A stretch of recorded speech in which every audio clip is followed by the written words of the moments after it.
What happened here? We just had a massive failure of leadership at many levels. This is the largest urban disaster in the history of the country. $250 billion worth of damage. The second largest city in the world, and your fire hydrants aren't working? What is the explanation? I don't know. Mayor Bass, she was warned that the fire department would not be able to protect the city with additional cutbacks. She cut it back by $20 million. You believe there has been gross negligence here. Do you think it rises to the level of criminal?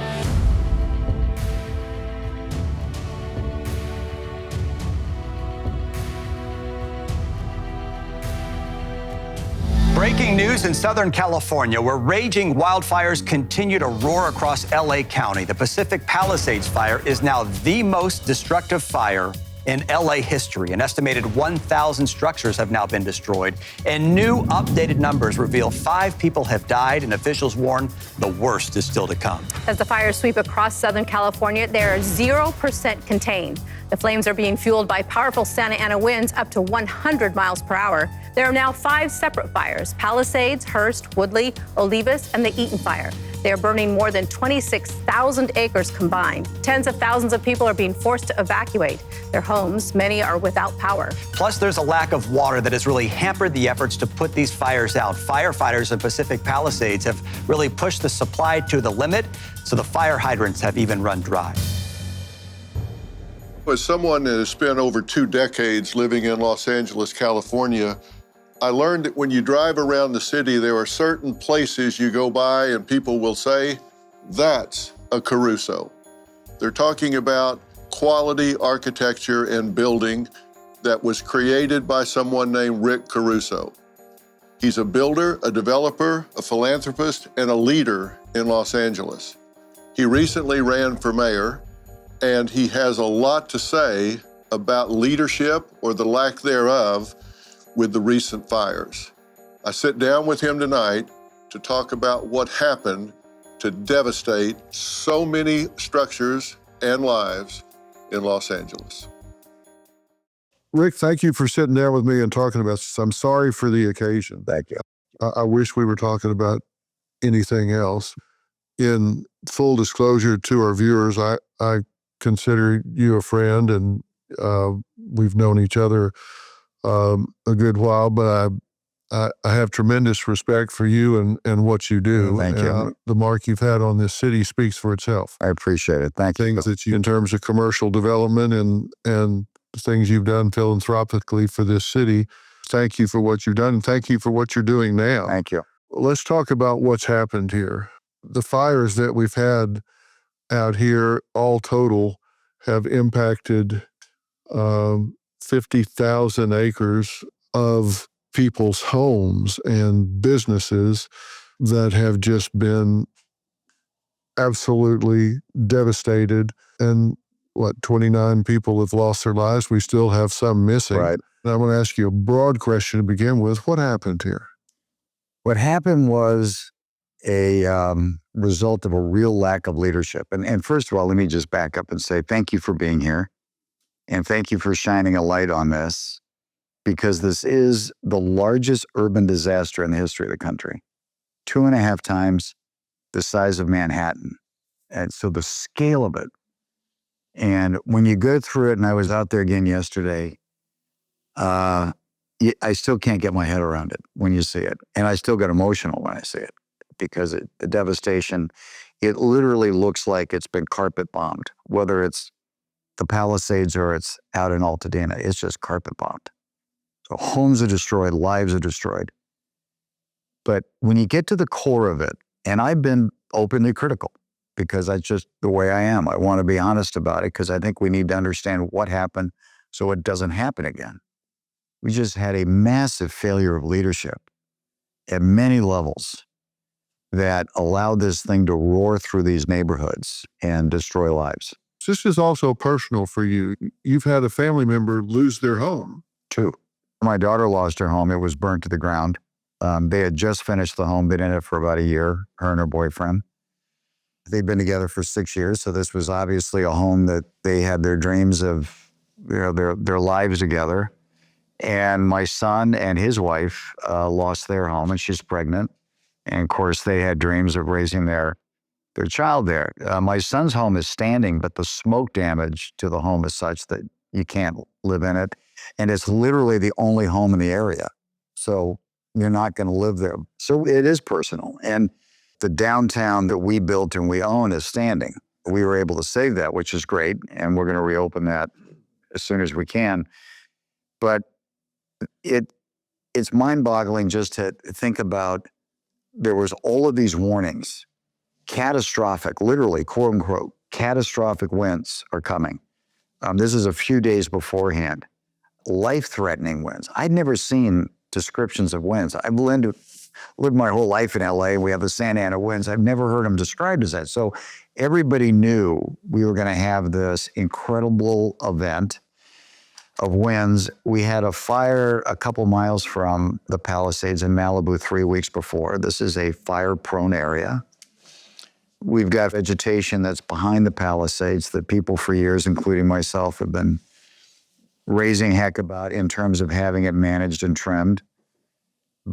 And literally, I got a call at 10:30 on the 7th from one of my senior executives who was in the command post to report to me, we had evacuated the whole family, to report to me that we had lost our daughter's home, and lost our daughter's home because the hydrants went dry.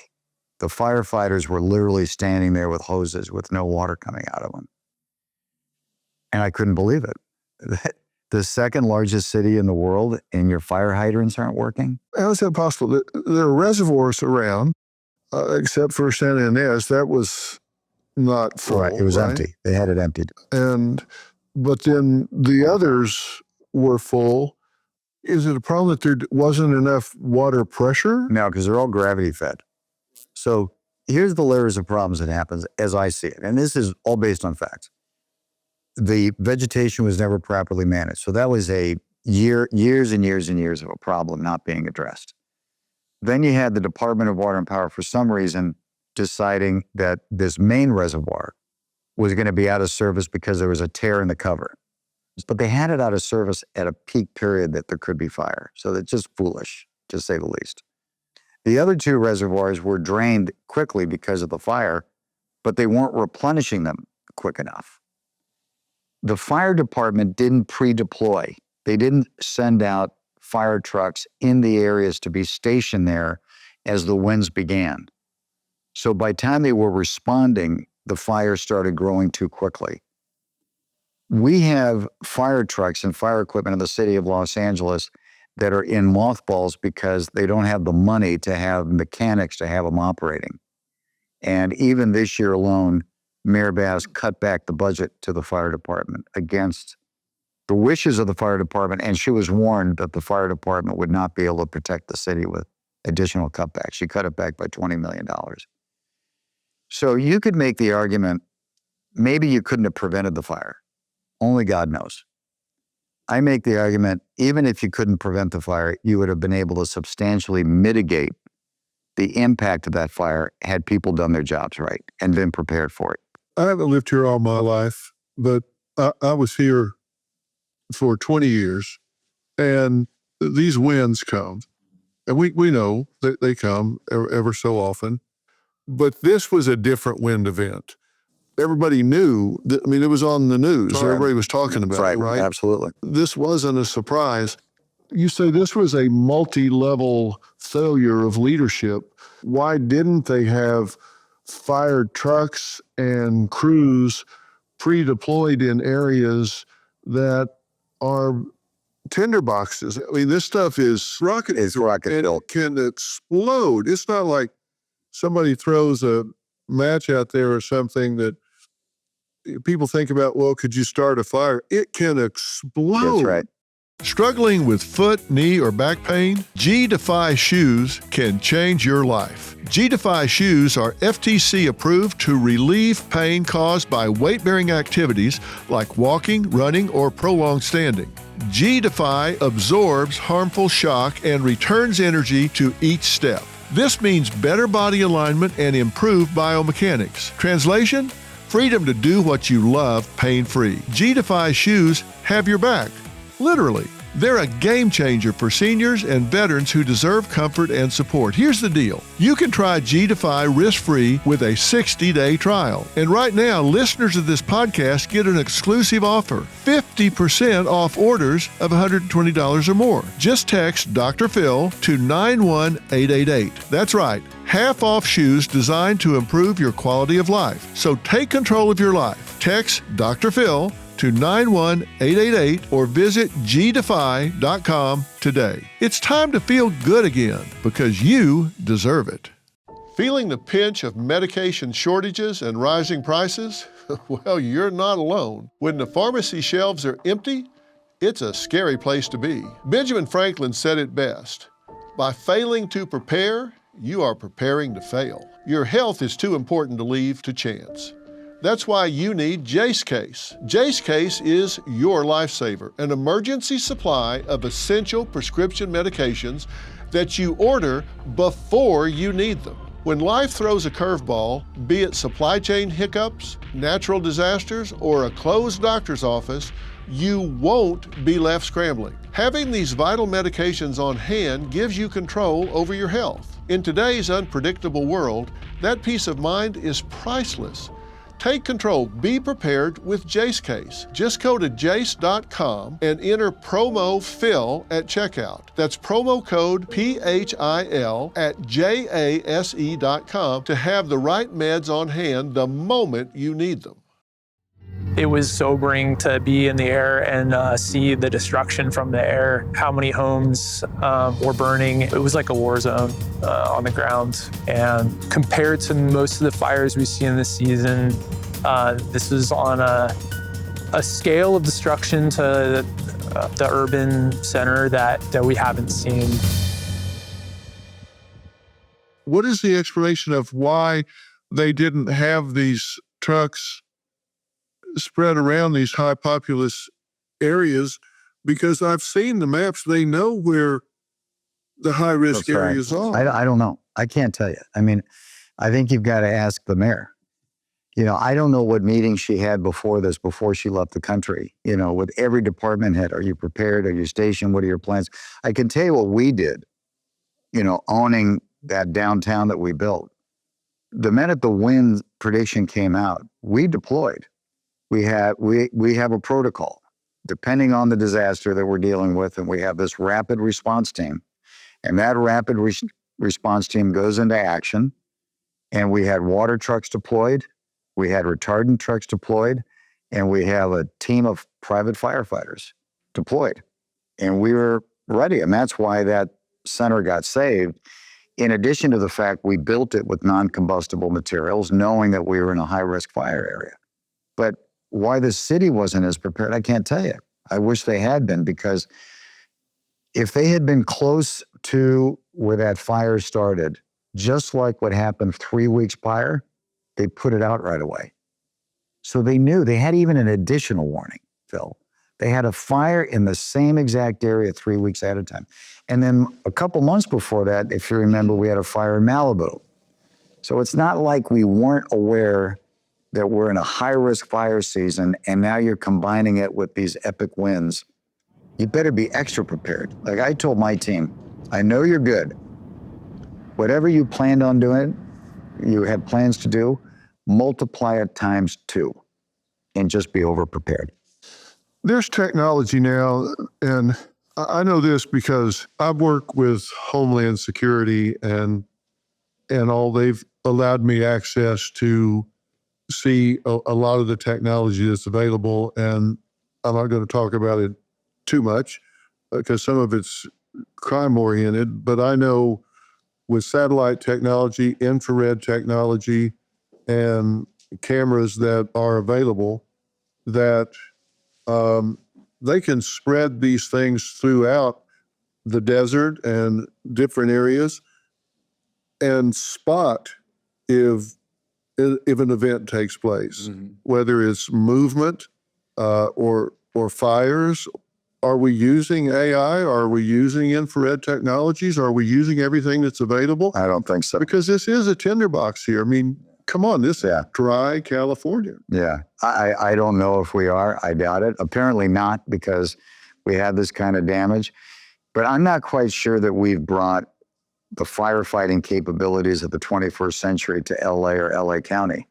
Because to your point, there's a lot more things that could be done that aren't being done. But when you've got an administration that continues to reduce the budget, there's no way that you're going to advance the technology of serving the public, right? You're putting a force in the opposite direction. So when you have basic equipment that isn't capable of working because you don't have enough mechanics to keep them running. Here's an interesting number everybody should know. In 1965, LA City had about 2+ million people. Today it has about 2 million people.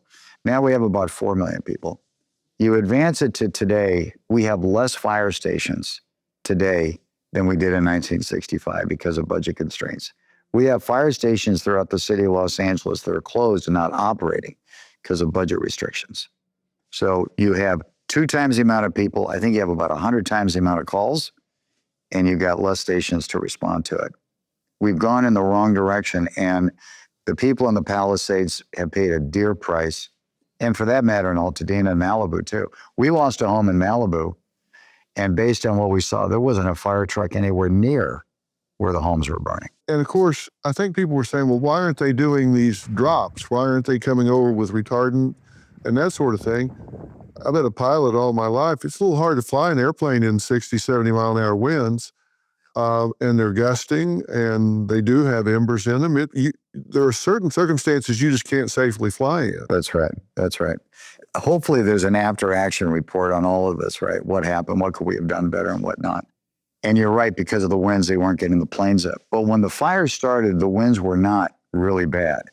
So the question is, were they prepared to get some of these planes with the retardant up early to start creating lines and blocking the fire's progression? I don't think that was done. And then, as you said, once the winds really started peaking, they couldn't get up in the air. How did these fires start? Has that been determined? I haven't heard. The fire that started in the area a few weeks before this there were kids that were shooting off fireworks. And that was one that was put out. There's some talk that maybe that just continued to smolder, and wasn't completely out, or somebody went back up there. But I don't know for sure. Maybe the winds swooped it back up. Yeah, could have been. Could have been. Put this in perspective. How big an area has been devastated in the Palisades and Altadena? Compare it to something people know. How is it compared to Manhattan? How is it compared to another city like, I don't know, Dallas or San Antonio or Sacramento? How is it compared to big housing areas? 2.5 times the size of Manhattan. So take 2 Manhattans, 2.5 Manhattans, and that's the level of devastation. I think the estimate now is $250 billion worth of damage. But we've got tens of thousands of people. And here's what also really worries me. Tens of thousands of people that are out of a job. The service workers, the gardeners, the waiters, the small business people, all of the people that were serving, there's 17,000 structures that were burned down. All the people that were servicing those structures are all out of a job, and there's no safety net for them. And it's something that I've been working with the governor and the county, saying we've got to build some kind of a fund for them. So the devastation, in addition to somebody losing their home, they've lost their job. And just to add one other point, Palisades is regarded as a wealthy area, but the reality is many, many people in the Palisades had lived there for 30, 40, 50 years. You have a lot of people that were house rich and cash poor that will never be able to afford to rebuild that house, or maybe just not even insured. But, what is the lifeline for also those people who are very moderate income, elderly, that have lost their home? I was talking to a gentleman in his 90s, lived in the Palisades for 60 years with his wife who was in her 90s. House burned down. What does that family do? So the government needs to come to their aid on this. Because they may have acquired that home, built that home, bought that home at a relatively modest number. Absolutely. And then across time, it has skyrocketed because that has become a very desirable area. It's near the coast. It's beautiful. It's hilly. And some of them, the insurance companies have jacked the rates and then pulled out on a lot of them. That's right. So many of those people that I've heard their stories were without insurance. That's right. Because some of the big insurance companies, Allstate, State Farm, and others, failed to renew their policies in recent years. And then the assessment of their homes were so high they couldn't afford to get them insured if they could. That's right. So what do they do now? They have lost their homes, and they don't have insurance. So what they've got is a pile of rubble and a piece of dirt that's toxic right now. Mm-hmm. Where do they go? We've got like 150,000 people that are displaced. That's right. Where are these people today as we sit here right now? Where are they? They've been completely displaced. I mean, you have people in shelters and Red Cross shelters. You have people obviously living with family and all of that. The pricing on apartments has skyrocketed. The pricing on homes has skyrocketed. But for the moderate person, very few options. So their option probably is they're going to be forced to sell that land in order to pay for their life. Their lifestyle, and it's going to be really tough. Was this avoidable? If it's predictable, it's preventable. That's my line. I agree with that. Predictable, preventable. I think so. Had they cleared the vegetation as it should have been cleared years ago, you wouldn't have had the rocket fuel to create the embers to have this thing flying across the region, right? 6 years ago, we live in Brentwood. 6 years ago, there was a small fire in Brentwood that was along the 405 freeway, as you know. And I said at the time to my wife and the kids, we had to evacuate. If that starts traveling west, gets into the Palisades, it's going to roar down to the Alphabet Street. So for people who don't know, there's this little mountain region called the Santa Susana Mountains. I think it's the Santa Susana Mountains. It comes right down into the residential neighborhood. And that residential neighborhood, historically, are homes that are built very close. That, they've been there 50, 60 years, whatever the case is. And so when it came down there, it just went from house to house. There was nothing to stop it, especially when you don't have water. Had the vegetation been gone, it would have been a barrier to where that fire could have gone. And that's what angers me, is the simple act of clearing the vegetation, I think would have had most of these people back in their homes by now. We have a team that come around our property and they go like 50 yards outside our fence lines and scop everything down so there's no fuel. Yeah, smart. Around the house, so there's nothing to burn. These people can't do it on public property. Those mountains are public property. So you protect your home, right? But there's always a big debate around whether or not you've got some vegetation that's rare that you have to save, or there's something in there that you can't affect. It's complicated here, and that needs to get changed. Look, I've been here long enough to know that if you want a permit to put in a light switch, you need to start planning on this so your grandkids come in. It's ridiculous, right? I mean, seriously, the permitting process in LA County is a nightmare. It can take forever. Is that going to paralyze this process of getting these homes cleared and getting them back in? How do we cut through that bureaucracy?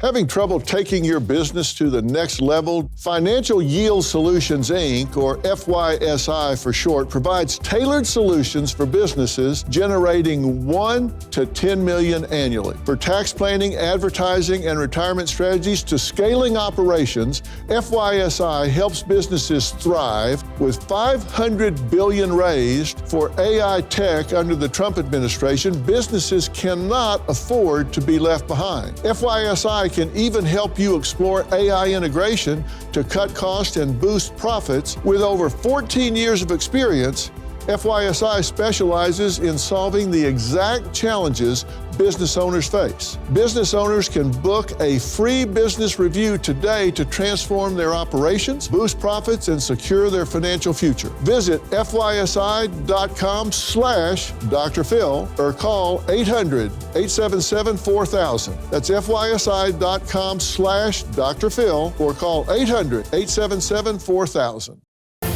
I was at school, I saw the fire in person, and it didn't look that bad, so I thought it was like a free day off. I thought it was gonna be easy to contain. And then when I came home, after like an hour, it started getting worse and worse. I got scared and nervous. I feel like it's just weird. It doesn't feel real. We were literally the only ones in a neighborhood full of 100 houses burning down, and we found this one elderly man trying to water his car down with his pets inside of it, with literally everything burning around him. It looked like a nuke just went off in the middle of LA.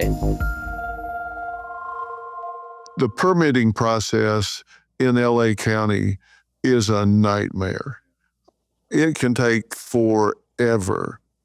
Is that going to paralyze this process of getting these homes cleared and getting them back in? How do we cut through that bureaucracy? Well, what the mayor has done, to her credit, is she's cutting the red tape and expediting the process to get a permit. So hopefully she's cut enough red tape to do it. One of the things that we're looking at doing is working with Amazon, for example, in digitizing and creating an AI model. And there's some other programs that have done this, some other cities that are testing it, so that all of the city codes are put into an AI model, and when you are ready to rebuild, you submit your plans in that application, and it gets plan checked very quickly, within hours versus within weeks or months. And that's the kind of thinking that we need to do to expedite this, because when you're talking about rebuilding this many homes, there's not enough people to plan check. So what we want to do, what I'm focused on doing, is what I'm calling is bending the curve. If somebody is saying it's going to take us a year to get this project done, whatever that project may be, how do we go in and get this project done in 3 months? I really believe people should be able to start building their homes no later than a year. We should be able to get in there, get it cleaned up, get the rubble gone, put in new infrastructure, underground the power lines, new water mains, new fire hydrants. Don't build the same damn thing. We know it's a high-risk area. Build it to a 21st standard century, the infrastructure, and then start getting people building simultaneously. So you bring that community back to life and bring business back to life out there. How many structures are gone? 17,000. 17,000? Between Altadena, Pasadena, and Malibu. So what do you do with all of that rubble? How do you get it out of here? Where does it go? It's going to landfills. And so they've designated, federal government has designated landfills through Army Corps. And I think they've projected something like 1 million truckloads just out of the Palisades alone. And these go into landfills that are lined, and so it's contained. So we don't get into land water. We don't take this and make it somebody else's problem. Right. I would hope so. I mean, I would imagine that the contaminated soil that's being removed by the EPA and the contaminated items, they're going to a separate license fill to handle that. And then the rubble that's non-hazardous will go to a different kind of landfill. And how long is it going to take to get that out of here? Well, we haven't seen a schedule yet from the city. That's what we're still waiting for. And I don't think it should take more than a few months, honestly, but we haven't seen a schedule. Originally, the number that was proposed was 18 months. And of course, the residents have gone crazy over that idea. Tell me about Steadfast. So Steadfast LA is a nonprofit group I started. I asked a bunch of really smart and talented people to dedicate their time and their talent to lean in and be an issue-driven organization that we can help the city, the state, the federal government solve critical problems to get people moving back quicker. So the lens of this is, what do we need to do to get people back in their homes or starting to build quicker? And as you know, government agencies don't necessarily move with a lot of speed. We believe in order to tackle the scope of this problem, you need a public-private partnership. And we want to provide the tools so the city and the state and the county can make some good decisions, like undergrounding the power lines. At first, they said they're not going to. Now they're saying they will do it, but I'm also hearing they don't know how to pay for it. Well, we can help them figure out the plan for that, the plan for undergrounding. So we've got some great companies that are leaning in, and we're going to make some very positive announcements in the next couple of weeks. And you're doing all of this as a volunteer. I mean, you're putting your time and effort into this. Right. And I'm funding the nonprofit. We're not looking for money. I'm not looking for money to fund it. I'm funding it. I just want to get the process moving. And I want to also hold the elected and the appointed officials accountable that they're doing the right thing every day, that we're making the right moves and the right decisions to get people back in their homes. The Olympics are coming. Yeah, 4 years, less than 4 years. And I've heard some of the politicians saying can't do both. It's wrong. Can't fix the city and get ready for the Olympics at the same time. You can do all You the don't above. believe that? Do all the above. Absolutely not. Can you imagine running your life that way? No. No. No, you lean in and you go solve that problem. I mean, they announced they're not going to make an investment in the convention center that they were planning on making because they're worried that there's too many people in the city having to focus on the rebuilding of the Palisades. Well, organize around that, staff up around that, create a governance system around that. You have to do both. The city's got to be ready for the Olympics. We've got to have our best foot forward. That's a defeatist attitude that gains nothing other than failure. That kind of talk could scare the Olympic Committee away. It sure can. It will certainly scare the tourist away. Yeah, for sure. And we need the tourism dollars in this city. You say you're about ready to open back up. There are 150,000 people gone. Right. Can your businesses that occupy the beautiful area that you've built and has been such a heartbeat of the Palisades, will there be a customer base? And will you have employees to put in there? And will there be people to interact with? Well, I think so. I mean, honestly, here's the way I look at it. And we're not going to open up until all the hazardous waste is clean and the place is safe, obviously. It has got to be a beacon of hope. It's got to be the basis where people can come back together and reunite, because not only did people lose their homes, as you know, they lost every form of sense of community. The church they go to, the synagogue they go to, the park they went to, the schools have burnt down. There is no place to gather anymore. So it's not going to make a lot of financial sense to me to reopen that center right now, but we've got to do it because we've got to be a place where people can come together. It's the heartbeat. It's always been. Right. And if we do it, it's going to give people hope. I was with a bunch of residents yesterday that just wanted me to hear from them their concerns, and they needed to hear, we're going to be okay. We're in this with you. And the more that people see that, and they see that center come back to life, and they can go grab lunch there and meet their friends, they're going to want to rebuild. They're going to want to come back. And that's what we got to do. We got to create that path. Are you going to seek office in LA or California in the future? I may. I'm not thinking about that now. We have time to figure that out. My focus right now is getting this part of the region rebuilt. You know, down the road, honestly, if there's a role for me to do good and work hard, I've always loved public service. I think it's an honorable job.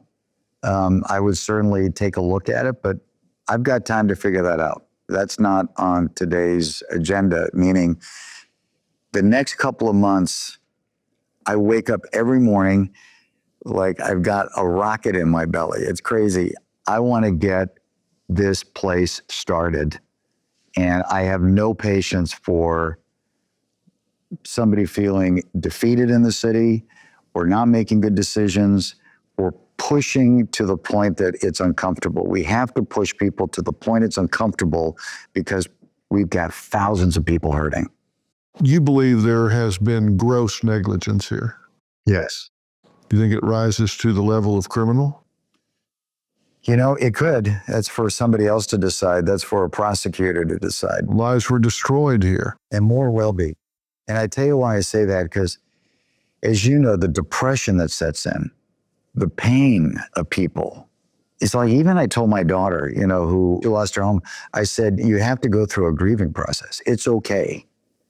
And everybody's going through that. These 20 people I met with yesterday were saying that. They're going through this grieving process. And, we're fortunate we have options. So, we're going to be fine, thank God.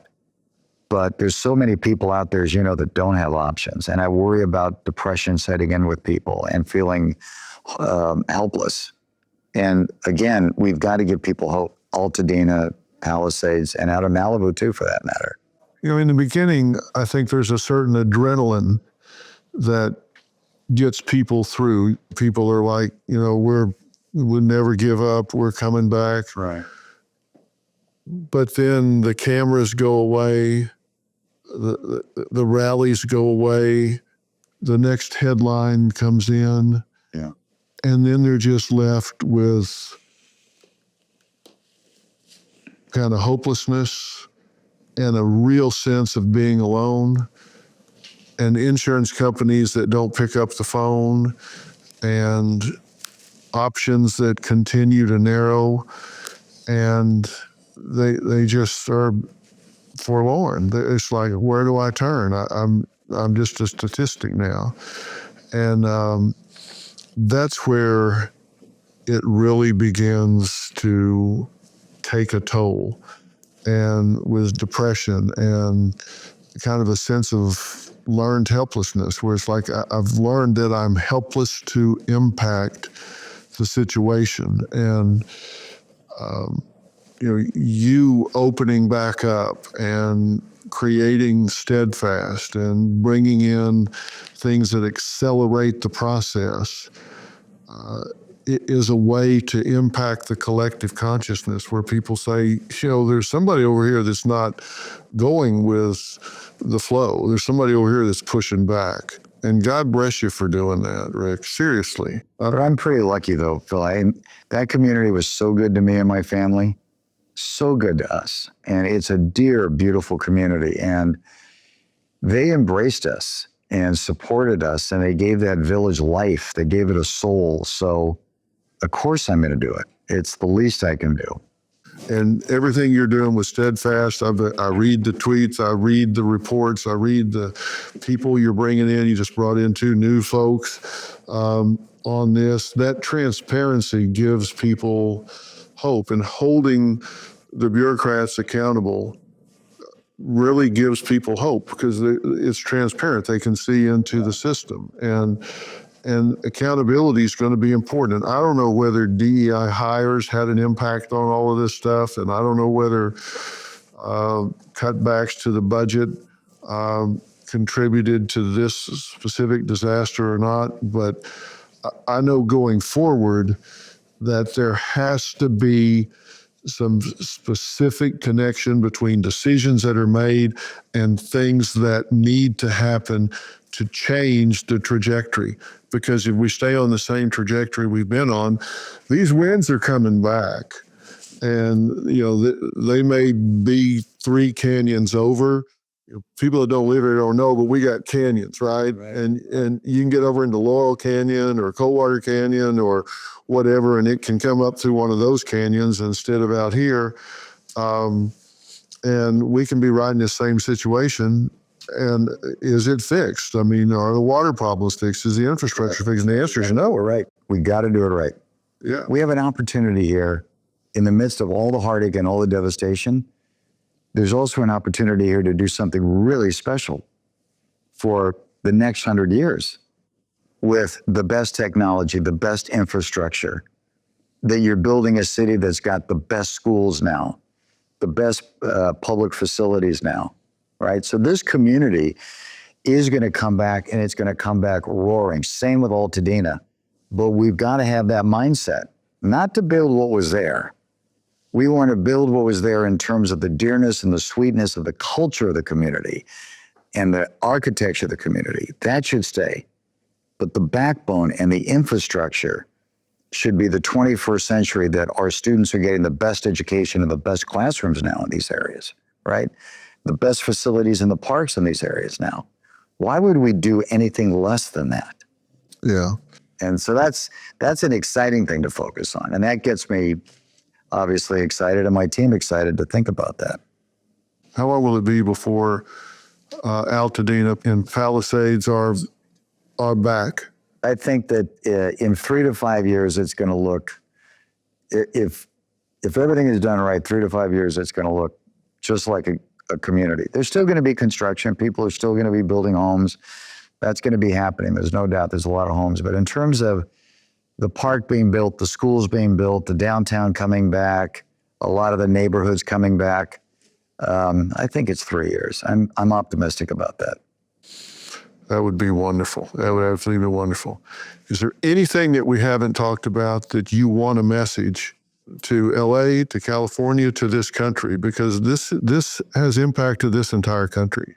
It really does. I mean, it's a tragedy in America. And I guess I would say this, the impact of those fires on the greater Los Angeles area has been pretty dramatic. Business around the area has really gone down. I think people in the area, rightfully so, feel sad about what happened. They're not going out as much. I talked to a restaurant supplier that supplies many of the restaurants through LA, said his business in January is down 60%. Wow. Way down. Small businesses are hurting, really hurting. Small restaurants owners. So I would say this, LA's still in business, and people go out and enjoy life, and we're going to get through this. But what we really need you to do now is to get out and support businesses, especially small businesses and the restaurants and the clothiers and all of that, because we need it. People are suffering who are not even in the fire areas. And, to the rest of the United States, come out and visit us. It's still a great place to visit, so don't be scared of that. Well, I'm glad you said that, because LA is open for business. This is a big, big city, and restaurants are still open. We're here in the Grove, which you built, and it's here, it's open, it's thriving. People shouldn't write this off because these fires took place. It's a great destination. Rick, let's stay in touch and keep us apprised of what's going on. And Steadfast organization is going to be the spark plug that moves this. I know that it is. So we want to keep a light on this. So I appreciate people don't forget about it. I'll do my best. Thank you so much. Thanks for the time. You bet. Thank you. For the spotlight on this. You bet. Well, that's what we want to do at Merit TV. We want to keep a spotlight on things that matter to people who care. Yeah, it's amazing. That's what we're doing. Thank you so much. Well, I want to thank Rick Caruso for taking the time to sit down with us and talk about these devastating fires in Los Angeles. Somewhere between 35 and 40,000 acres. I think he said twice the size of Manhattan Island in New York City, just completely devastated. 150,000 people displaced. There's got to be a dig out. And we can't just go back and do the same thing again. There's got to be a complete rebuild of infrastructure as well as people's lives. So thanks to Rick Caruso for taking time, sharing the vision, and giving us some insight into Steadfast, the nonprofit that's bringing so many different talented people from different disciplines together. We'll be watching as LA begins to rebuild and come back from this terrible devastation.